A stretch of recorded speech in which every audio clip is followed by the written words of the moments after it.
Hey everyone, it's CL and I'm finally here with my Cramathon wrap-up. This year was the first year that I participated in Cramathon, and I have to say that I'm pretty happy with the ending results.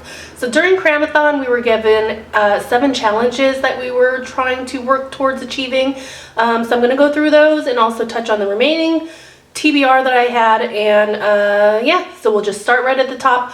I'm going to go through the first 2 challenges because I did double dip and use one book to complete both challenges. The first challenge was read an ebook or listen to an audiobook, and the second challenge was read a book under 200 pages.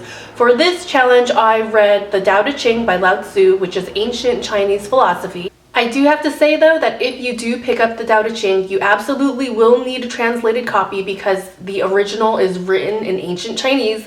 So if you do pursue this book, please seek out a very good quality translated copy. No 2 translated copies are equal, and I can't stress that enough. So in order to get the most out of the book, you really have to read it the right way. And what I mean by that is that you have to go beyond the pages.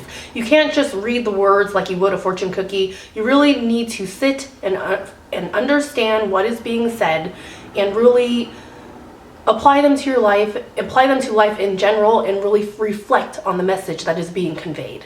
The next challenge was to read a bind-up, and for that challenge I started off reading a manga series called Vagabond Volume 1 through 3.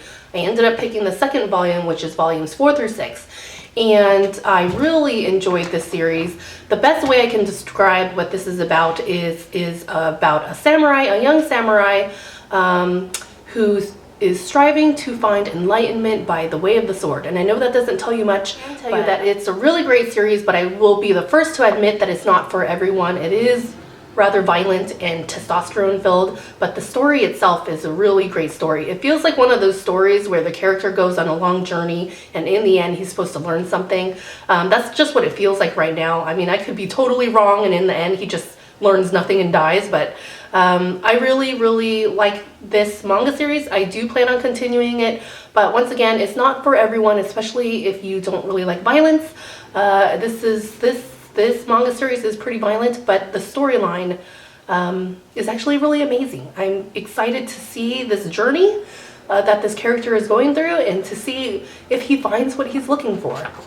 The next challenge was to read the last book in a series or complete a series. I read a manga series called Black Butler, Volume 21. I'm not going to talk much about this because I'm already on Volume 21. I have talked in my other videos about this series. So if you want to know more about what this series is about, please check out the link below to one of my previous wrap-ups. And have to say that I really enjoyed it. The problem with following an ongoing series is that when a new volume comes out, it's so thin and you just want for the story to keep going, but you have to wait. You have to wait for the next one. So I did enjoy this, but I will have to wait for the next one. The next challenge was read a book that you DNF'd. And I DNF'd this book not because it wasn't good, it's just that I put it down one day and never picked it up. I think that was in the beginning of the year. But for this challenge, I read a book called Weaving Destiny, which is the second book in the Soul Keeper series, written by G.P. Chang. I really enjoyed this book. I think I gave it 4 stars. Once I started to pick the book up again, I really was asking myself, like, why did I put it down? The storyline was really good. The first book is something I really enjoyed. Since I am on the second book, I will give you a brief summary of what the first book is about. The first book in the Soul Keeper series is about a young guy named Jacob who finds out that he is something called a soul keeper, and it's just about his journey in learning what that means. And what that means is that he is a protector of human souls. So he has sort of like a mentor and he's kind of coming into his powers. So this series is about that and so much more. And I really enjoy the series. The first book I gave 4 stars. The second book I gave 4 stars.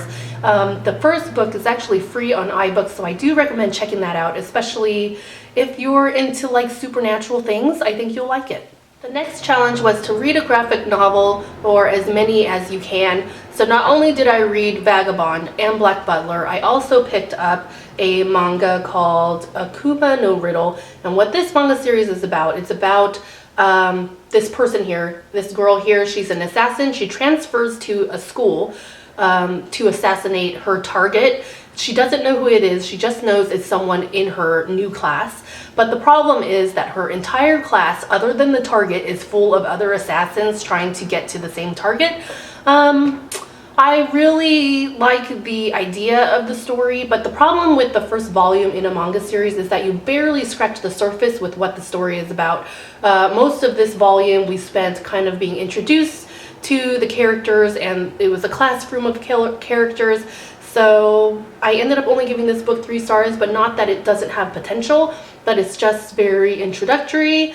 I'm curious to what happens next, but it's not on the top priority list as far as the mangas that I'm following right now. I also read another graphic novel called Cardboards, and what this graphic novel is about, it's about a dad who's kind of down on his luck. He's having trouble finding paid work. So it's his son's birthday and he can't afford to get him a present, so he ends up giving him this cardboard box.